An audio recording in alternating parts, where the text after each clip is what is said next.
will you find authentic Maltese cuisine? At Georgie's on Vista, in the heart of Fraser Rise. We have a menu to suit everyone, which includes kids and seniors meals, and a cocktail list that will need you to come back several times to get through. Our specialty nights are a big hit. Tuesday is $20 Palmer night with a selection of Palmers to choose from. Kids eat free Wednesday night. With every paid adult meal, you get one free kids meal. Thursday is Maltese night. Check out the Maltese specials on our specials board. And Friday night we have happy hour between 5:30 to 6:30 p.m. Be sure to book your table to avoid disappointment. Bookings can be made via our website, georgiesonvista.com.au. See you at Georgie's on Vista. You'll find us at Caroline Springs, George Cross.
Good evening and a very, very warm welcome to you. It is season 4 of the Football Out West show, and we are coming to you live and exclusively from a unknown studio somewhere here in the western suburbs.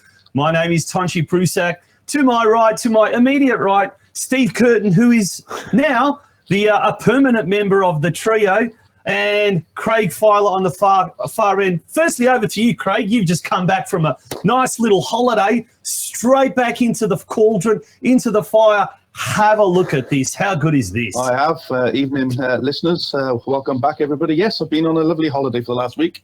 Gents, sunning it up with my lovely wife. Had a great time and literally got back 2 hours ago. So straight off the plane, straight into here, and yeah, very impressed. We've been working on this for quite some time, but it looks fantastic. And is it true that you set off the fire alarm at the airport on the way home? No, I didn't, but we did get off the plane and they shut the car park. So nothing to do.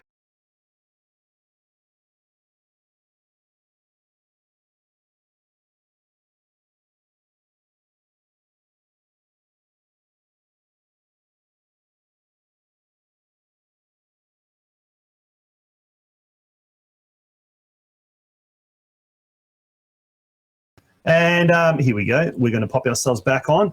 There will be some teething problems. There's going to be quite a fair few teething problems. Another big shout out to our major season sponsor, Caroline Springs, George Cross, who are on board for yet another year. Craig, fantastic. They are home of the Georgies on Vista. They're going to be heavily involved throughout the Football Out West shows this year. Tell us about the new look, the new concept, and what have we got in store for viewers tonight? Yeah, and it's just quickly we'll thank George Cross Football Club again for their sponsorship this year. As again we said last year, we can't do it without sponsors, and a big thanks to Mark, Lisa, and the gang there at George's for sticking with us and being the main sponsor for the 2022 season. In terms of what the show's going to look like, we've done some work behind the scenes on trying to make it as professional as we can, getting it ready. So we've obviously got the brand new studio here. And we've got 2 elements to the show this year. Rather than having 1 hour-and-a-half show, we split it into 2 segments. So we're going to have the extra time where we're going to talk about all the football results from the weekend here in Victoria, a touch on the EPL, SPL, and the European leagues.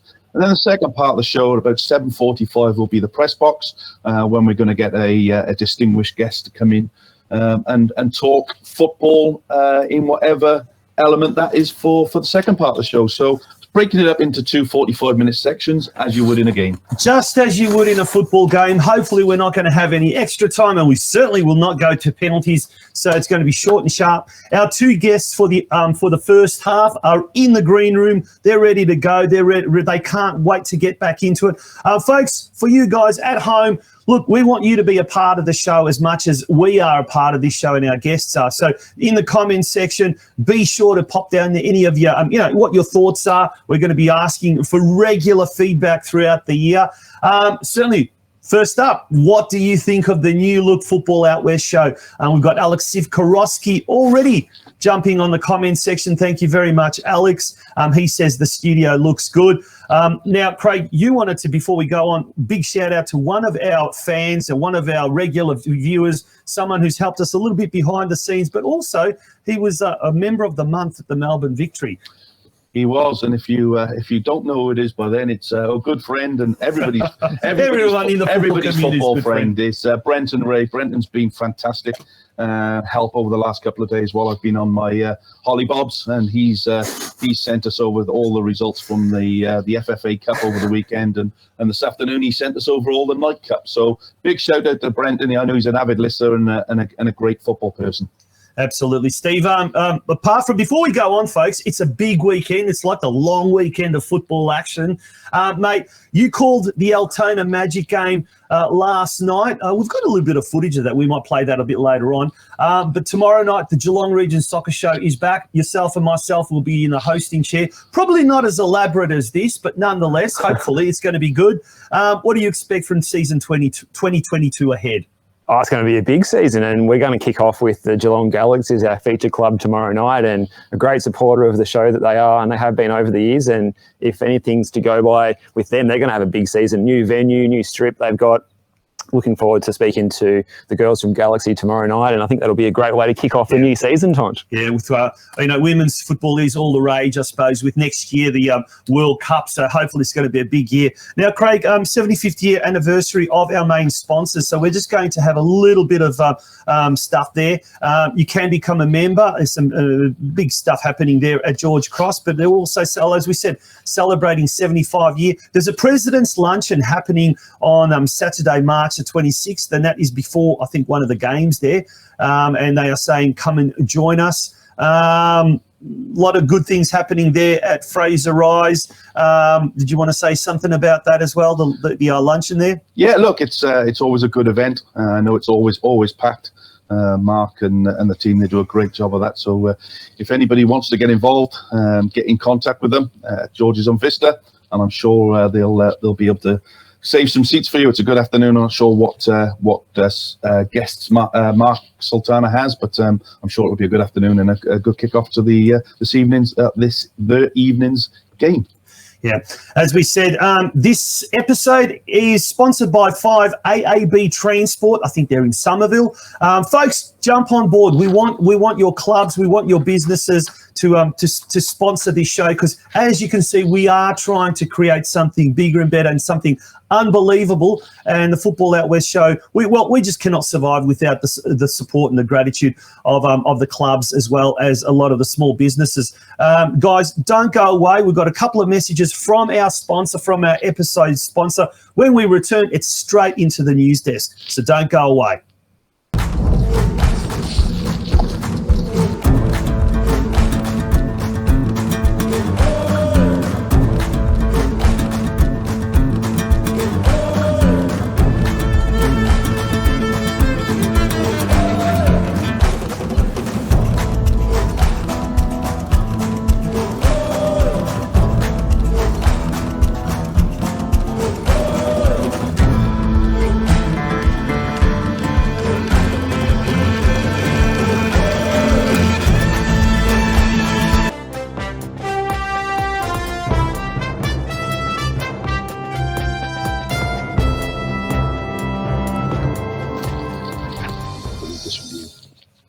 Straight into the news desk. Steve, we're all excited. We're a bit nervous. Over to you, mate. What's making news? Thanks, mate. Well, the Australia Cup Victorian preliminary round 3 was taking place over the weekend, and some big results as well. One of the biggest ones we saw, Keilor Wolves 1-0 over Westgate. What a shock that was. We didn't see that coming. We've had their coach come on the show before as a Zoki, very talented Frenchman in the Victorian State League coaching ranks. So some big results there that we saw. One of our teams from Geelong who'd been doing well, Lara United, going down 6-0 to Frankston Pines. Couldn't manage to push through to the next round. And looking at some of the other scores, Strathmore 2-1 over Brandon Park, Whitehorse United 2-1 over Hume United, Old Scots 2-0 over Malvern City, Laylaw United 1, Williamstown 2. Another good result for a Geelong club there, Corio 4, Warragul United 2. South Springvale, they cricket score for them, 9-0 over Hampton United. And Monbog Rangers 0, Elwood City 4. Sky United 0, Daniel City 6. So that's the first half of the fixtures. If you wanted to pick up where I left off, okay, feel free with Ashburton United. Yeah, Ashburton United 4, Monash Real, Villarreal 1, Richmond 0, and this is a massive result for a local club here in the West. Brenton Ray was very excited about this result. Yeah, it's State League 1 Richmond against State League 5 West Point, and West Point came out winners on that in a 1-0 win. So fantastic result for West Point Football Club there in Point Cook. FC Clifton Hill 5, Roeville Eagles 2, Westvale 3, Knox City 1, Berwick City 2, Altona Phoenix 3. Phoenix going through there after extra time. Peninsula Strikers 1, Eltham Redbacks 3, Moonee Valley Knights 2, Epping City 4. Steve? And Craigieburn City and Melton Phoenix, that match finished 0-0 after extra time. So that was a bit of a thriller there, Craigieburn City and Melton Phoenix. And the visitors, Phoenix, going through 6-5 on penalties. Now, Whittlesea United 1, Doncaster Rovers 1. Whittlesea United going through 3-0 on penalties. Heatherton United 0 and Sunbury United 0, with Heatherton United going through 6-7 on penalties. So not quite the English League Cup or the Carabao Cup 11-10 there, but still pretty high-scoring shootout, that one. Watsonia Heights 3, Bayside Argonauts 2, and a big result for Sebastopol Vikings 6-2 over Barwon, and they've got a couple of big recruits from Ballarat City, you were telling me about earlier, with the Romain brothers joining the Sebastopol Vikings. So Barwon, who've been pretty good in the pre-season, they're up against it there, going down 6-2. Glenroy Lions 2, White Star Dandenong 4, and Meadow Park Eagles 1, Keilor Park 4. Yeah, continuing with the FFA or the Australian Cup results. Mornington 6, Uni Hills Eagles 0. Collingwood 4, Hoppers Crossing 1. Bit of a surprise there. Yeah, I think Kevin Smart scored a penalty there as the only goal for Hoppers possibly there, I believe. Yeah, bit of a shock there for me. Sydenham Park 6, Western Eagles 1. Yarraville Glory State League 1, Heidelberg Eagles 0. Manningham Juventus 3, Moreland United 1. Upfield 5, Point Cook 1. Fitzroy City 3, South Yarra 0.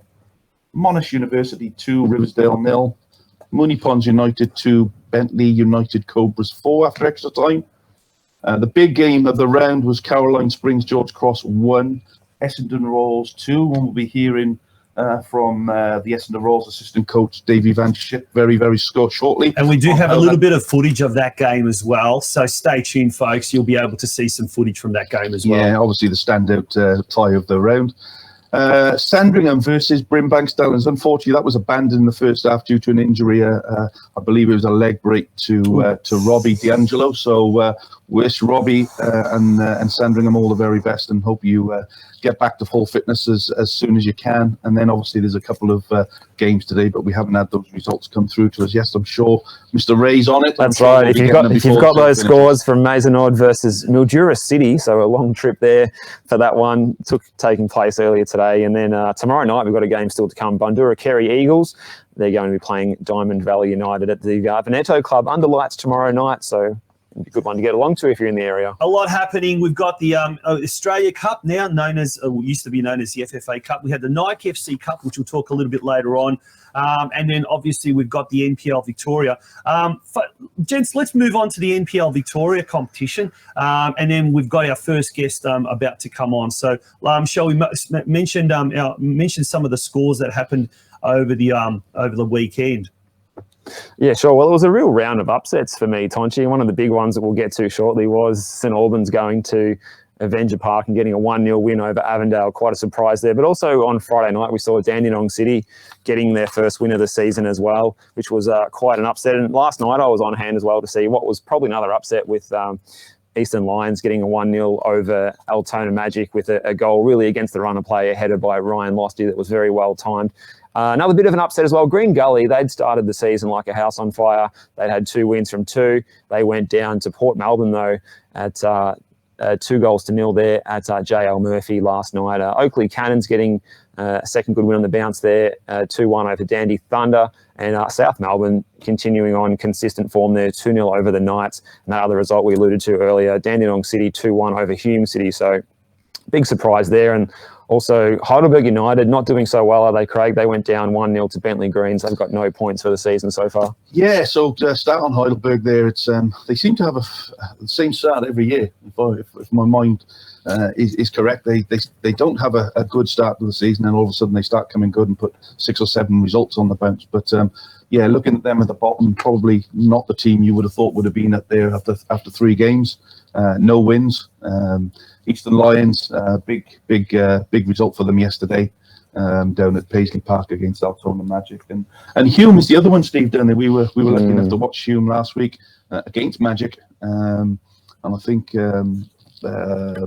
Altona Magic keeper never had a save to make in that game, so probably not where you expect Hume to be. But South Melbourne at the top there, flying at the start, 3 wins from 3, followed by everybody's shock, I think, St Albans up there, won 2 games, but he's brought a lot of recruits in over the last few weeks, and you had him on the Oscro Soccer Show the other week, Tom. We did, Crooney Razov. But have a look at next week's fixtures, gents. Next Sunday, there's right at the bottom there, the top of the table clash. Churchill Reserve, St Albans Saints taking on South Melbourne. But getting back to that ladder there, a couple of surprises up the top there. St Albans, obviously, Dandenong Thunder have started quite well. Avondale had a little bit of a hiccup yesterday, but we'll be talking to Zoki Markovski. In fact, we've got him on the ears. We've got him. He's actually in the. He's ready to come on. He's chopping at the bit in the green room. Yeah, exactly. That's the word I'm looking for. And we welcome on the to the Football Out West show the Zoki Markovski. Zoki, you there? Yeah, hi Tonch, Craig, Steve. How are you guys? Yeah, we're good. Just if you could just move your camera up a little bit so we can see that beautiful face of yours. On. Or is there a reason why it's down? No, it needs to go up, mate. So it needs to go up. Yeah. We can't see your face. That's better.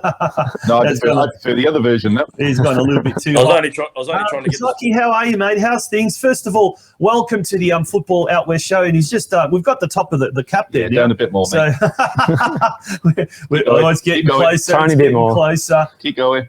There you go. Perfect. Perfect. Yeah, that's it. Perfect. Now, good to have you. Good to have you on the show, mate. You're the first guest for season 4 now. Unbelievable for 2022, mate. First of all, your take on yesterday's game. What were your thoughts on the St Albans game yesterday?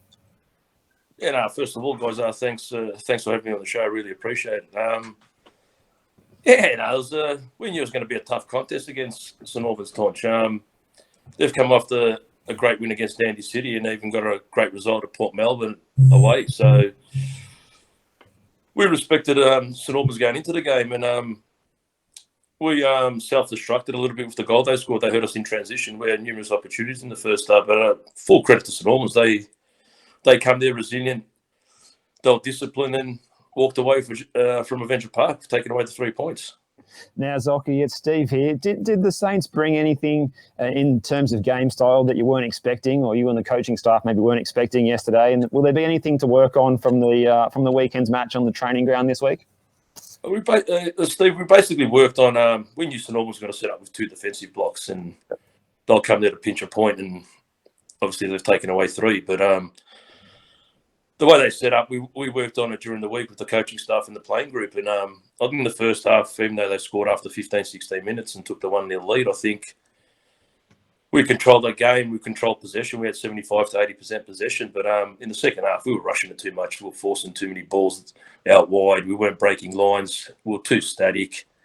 And St Albans just kept on going deeper and deeper. And in the end, looking at the time, I think 70 minutes, I thought, this is going to be a tight contest. If we pinch one, I was pretty confident we're going to get another one. But Yeah. I think St Albans was looking at the time too, and a bit of adrenaline kicked in for them, and they went away for 3 points. And like I said, that's fully deserved on their end.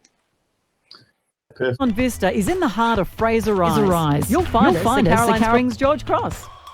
Looking for a bit of fun with your meals? Tuesday night is bingo night. Bingo books are $2, eyes down at $7. And we have a special bingo menu for you to choose from, so be sure to get in early and grab a bite to eat beforehand. Friday night is poker night. Registration is from 6:30pm. With poker starting at 7:30pm. Why not join us beforehand for happy hour? Kicks off at 5:30. We're also on Uber Eats, so you can enjoy your favourite Georgie's meals in the comfort of your own home. Find us on the app. Dining in? Be sure to book your table to avoid disappointment. Bookings can be made via our website, georgiesonvista.com.au.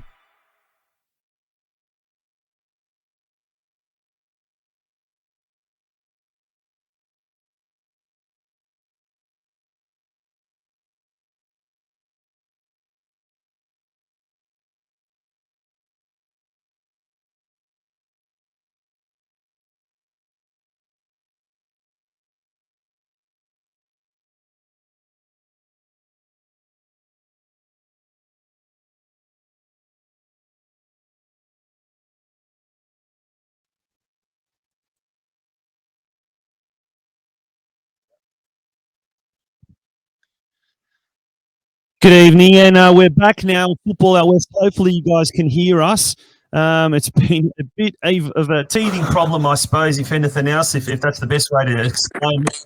We've got Zoki Markovski, joining us, the Avondale FC coach. Zoki, how you doing? Can you hear us now? Yeah, I think it's going to go to penalties, Tunch. Finally, we can get rid of that way.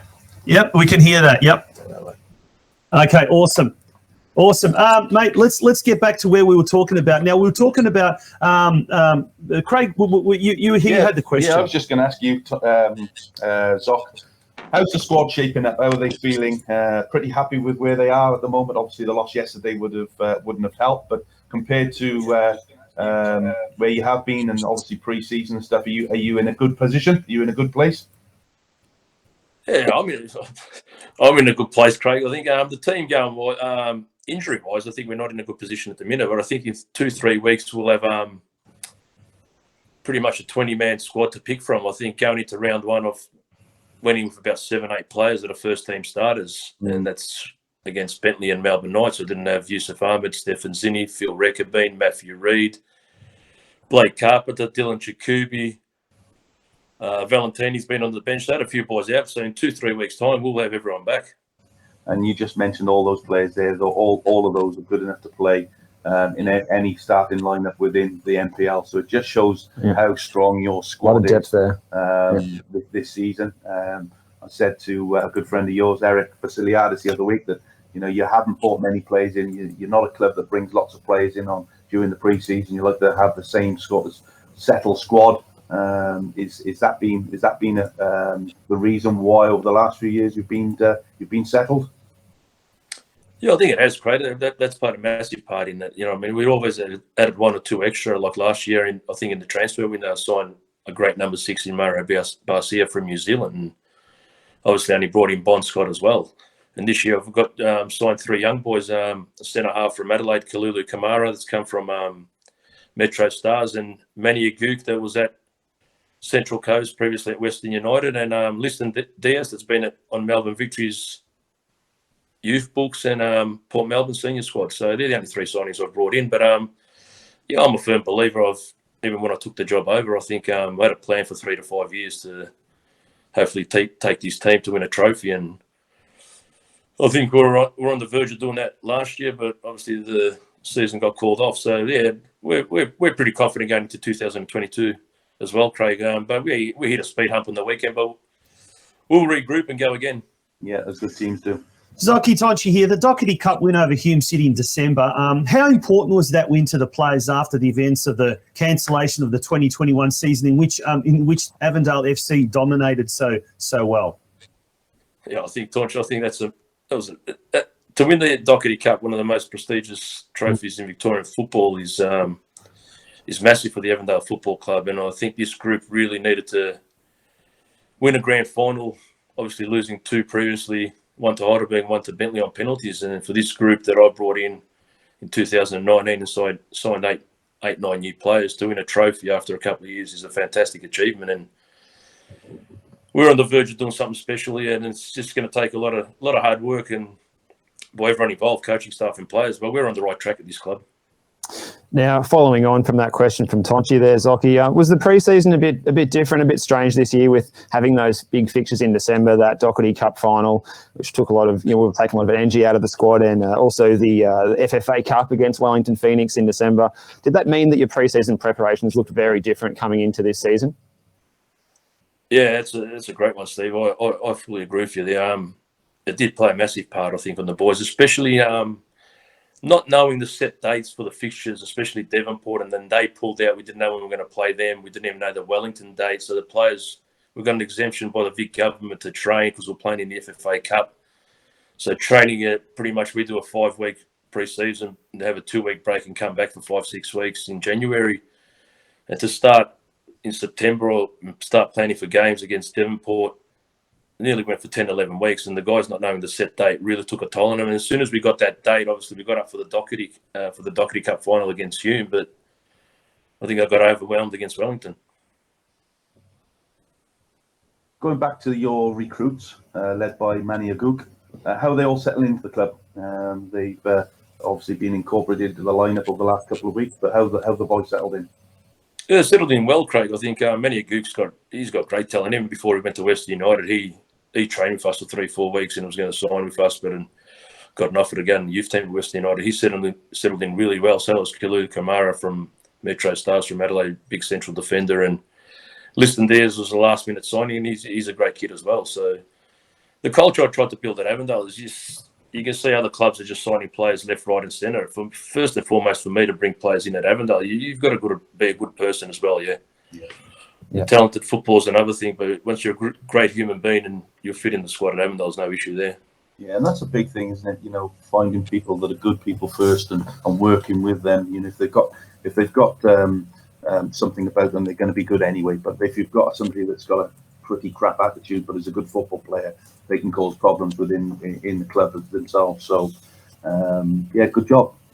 Yeah, definitely. And when you've got the depth that Avondale have as well, you need to have good squad players because they're not all going to be getting starts every week. Well, now, just on that, before you go on to your question there, Steve, as a coach, how difficult is it going to be over the next few weeks once you start getting the 7 or 8 players that you've mentioned? How do you keep them happy? How's your head in the pen, mate?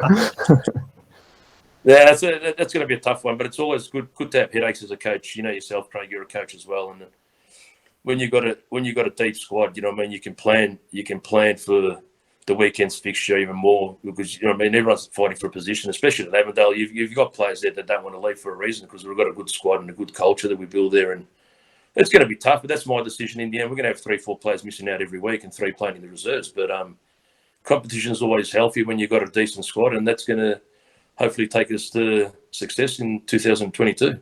Yeah, perfect. Yep. And now just one last one from me, Zoki, and thanks for your time. We're running a little bit over time here, but you're off to ABD Stadium on Saturday night to face your northern rivals, Hume.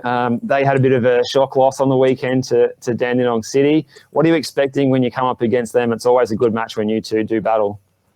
Yeah, well, Hume City's a really, really good football team coached by Nick Haggerty, and we'll show them full respect. And obviously, we played them in the Doherty Cup final. They're a great outfit, and they'll be a good team. Obviously, they've dropped a couple of points, but we'll really respect Hume City. But it's going to be a great contest. We love playing at ABD Stadium, and unfortunately, our last game there wasn't a good one.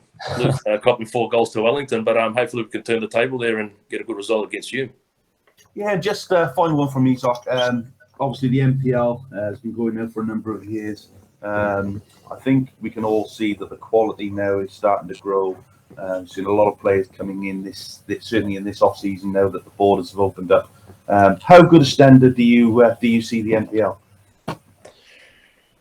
Yeah, I think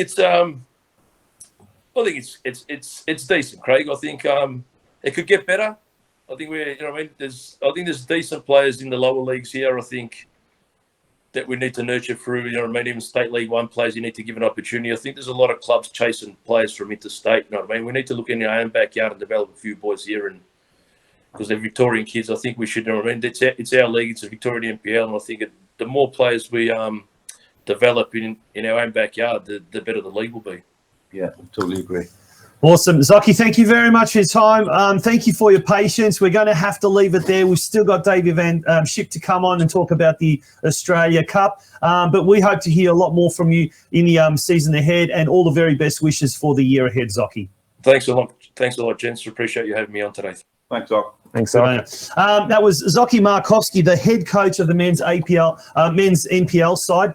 Gents, we're going to move really, really quickly, and we're going to bring our next guest on very, very quickly. It's none other than the assistant coach of Essendon Royals, and he was he's going to join us now very quickly, and he's coming in to talk about the Essendon Royals Caroline Springs George Cross game. It's a very big warm welcome to Davey Van Schip. How are you, Davey? Welcome to the Football Out West show. Thank you. Thanks for having me. I'm good. Hey, Dave. Sorry to keep you in the background for so long, mate. We've had a couple of issues this evening, so hope that's right, Craig. I saw. Mate. Thanks for working through them. I think it's all working fine now. Perfect. Just obviously, first and foremost, congratulations on the win yesterday. Thank you. Probably the standout tie of the round. I think nobody would have expected that tie to be pulled out of the hat last week, but it did. How did it? Obviously, apart from the win, how was it for you guys? Look, I think when the draw came out, and we know from last year that Georgie's and us, especially on the west side, we were probably with Sydenham maybe the top two candidates to fight for promotion. So we knew it was going to be a tough battle, and we were extremely happy to get away with the win there, because that's one area where last year in our season we struggled in the big games where we dropped points against Georgie's, Brimbank, Sydenham. So for us to get that win was a massive boost going into our season. Now, Davey, it's Steve here, and thanks again for your patience tonight. Now, tell us a little bit about your role at Essendon this season. You're acting as an assistant coach, but you're also pulling the boots on and still doing your thing out there on the park as well. How's that all going for you? Yeah, it's a role that I've sort of adopted ever since Vitali Ferrante stepped into Essendon in the initial season with Carl Recchia as his assistant, and then Carl decided to pull the pin to focus on some other things. And then I said to V that my coaching commitments at City, I resigned there, and I still wanted to be involved in a coaching role. And I've known V for 10 years, so we've got a great relationship together, and I think we add to each other's quality in that coaching sense. So it's been working really well. And in terms of how I combine it with the playing, it works quite well for me, because with my I'm not the youngest anymore, so to miss the occasional session and focus more on the coaching aspect actually works quite well. And then V has been takes game day, and I can focus fully on the playing aspect of those things. And obviously, without speaking too much of your dad, who's obviously a very experienced coach, World Cup player, does he give you any sort of tips, or does he leave you alone to make your own path and make your own decisions? My dad's always been very supportive, and if I have issues, then I can ask him. But I think I'm pretty independent in the way I go about things, and my dad's never been a pushy so-called soccer dad, if you want to call him. He's always been quite supportive and quiet on the sidelines, and obviously in the car on the way home after games or not, I kind of knew if I played well or not. But that's I think as any dad, but it was he's very supportive. Yeah, good. Very good. What's he up to at the moment, actually? He's finished up with the Greek national team? Yeah, he finished up with the Greek national team. He's just waiting for something to come up at the moment back home. Just on the on yourselves there at Essendon, obviously it's going to be a tough league as it has been for the last few years. With, as you said, George Cross, Sydenham Park, Brimbank, probably the 4 teams up there. There's a new one in the mix this year in Banyule. How do you see the season panning out? What I suppose the aim for the club is obviously to get into the NPL. Got a fantastic NPL setup there at the club. What's your thoughts on this on the upcoming season? Look, I think last year when we started, we never from the club and from the board, the word promotion was not really used. But as a playing group and a coaching group, we have clear ambitions that we want to go up and we want to finish as high as possible. And in this league, that's first or second to get that promotion spot. And as a playing and coaching group, I think anything less than getting promoted will be a disappointing result for us. So I think it'll be tight. I think especially in State League 1 West, you got a lot of good teams. And last year it was Georgie, Sydenham, Brimbank, us. You got a lot of other strong sides, and Banyule's apparently, recruited well. Strathmore's coming to the league, and a lot of other teams in that league. I'm sure they'll be up there fighting for results as well. Awesome. We're going to have to leave it there, Davey. Thank you so much for joining us on the Football Out West show's Extra Time tonight. You are our second guest of the year. Craig is itching. He's pulling my arm. He wants to ask one more question. No, I just want to, obviously, on behalf of, I suppose, all the football fraternity. I know, obviously, things haven't gone well at the club over the last week, and thanks very much for coming on, Charlie. The whole family, all the best over the next couple of weeks, and hopefully everything comes out rosy the other side, mate. So please pass on a wish. Thank you, Craig. I will do that. All right, pal. Thanks very much, Dave. All the best, and catch up with you throughout the season. That was Davey Van Schip joining us live on the Extra Time. Gents, we are out of time on the Extra Time. Thank you very much for all of you being with us. Been an absolute pleasure. Do you like that? We're gonna go. But when we return in a few minutes' time, it's time for the Football Out West show's The Press Box, which tonight is sponsored by CMF Soccer Coaching. But a big shout out to our episode sponsor tonight, 5AAB Transport, and of course our major season sponsor, Caroline Springs George Cross. Folks, don't go away. We'll be back very, very shortly.